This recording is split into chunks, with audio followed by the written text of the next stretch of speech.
first thing you want to do is establish your project boundaries. I'm going to end it right here. This is where the door meets the door jamb, and I feel like that leaves the best reveal. You don't see it when you're walking in the door. Next, you want to get a carpet knife and you want to cut your carpet into 5-foot sections to throw away the trash. Let's get started. So if you've seen my videos before, you know I throw away all my trash with the carpet. I cut it into 5-foot sections. It just makes things easier. And plus those tack strips are easier to handle that way too. And also in this video, I'm going to do the roughing for the electrical. As you know, that's part of the roughing process for me. It makes everything easier when you're not messing with dust later on. This is what I considered a finished demo. Demoed all the carpet, got all the tack strips up. I even installed my lights. Showed that in my other video. It was pretty straightforward besides wiring it into the 14.3 coming off the switch right there. And then after that, you do have to replace this out. When the tab is broken, you can't reuse it because then you would have a dead plug on top. Yeah, and I actually have the closet light as well installed. But yeah, this is the finished demo. Next step is going to be the cleanup. So I use this 18-inch roller that I got from Amazon. I believe it's 18 inches if I remember correctly. If I don't, I would have it in the description. But yeah, this is what I use. And I'm gonna use a bare paint and I tape off everything so I don't get the trim. So yeah, I'm gonna start mixing my paint. Let's get to it. If you've made it this far, please go ahead and hit that like button. If you're not subscribed, please subscribe. I appreciate everyone that has subscribed. As you know, I am remodeling my entire house. I am almost done with the upstairs besides the master bath and my bedroom and the hallway. But pretty much I'm done upstairs. And yeah, and over here I'm painting and I'm using this 18-inch roller I got off of Amazon, and it is awesome. It makes it so much faster painting, and I prefer rolling now over spraying. This wallpaper was really difficult to install because of the fact that the rolls were not square, and I found out by the second piece that they were not. The flowers did not line up, and where it did line up, if I got halfway done with it, the rest of it didn't line up. So yeah, so buyer beware on that.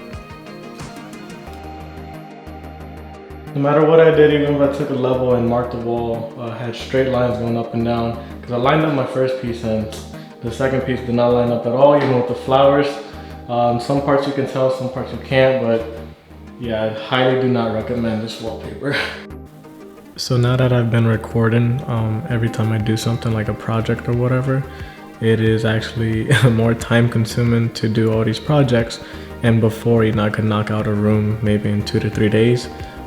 After work, and now it's taking a little longer, so I'm sorry if the videos are getting a little shorter. It's just because I'm trying to finish the upstairs at least by 2 to 3 months from now, and I know the bathroom's gonna take me a while, so yeah, I've been trying to knock out the rooms kind of quick, but I do want to make a full video on how to do the floors.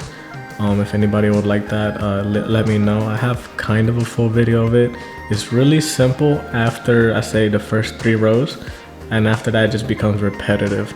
But I do have a video on how to do the first rows, which is, I believe, the hardest.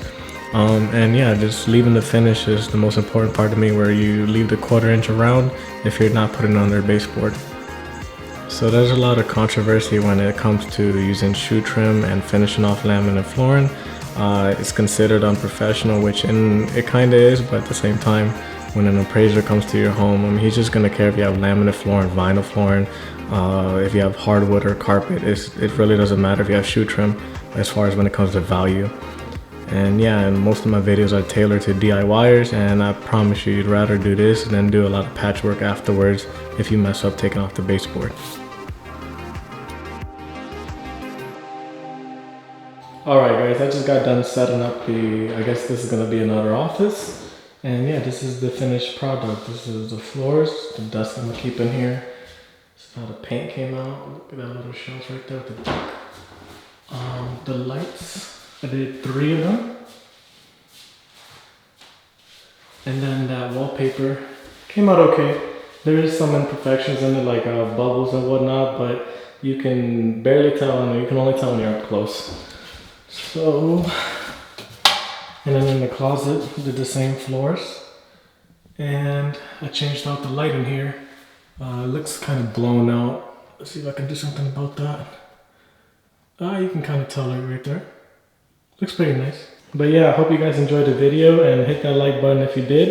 And yeah, I'll keep videos like this coming. My next project's gonna be my actual master bathroom, so it's probably gonna be my biggest one I've done so far on this channel.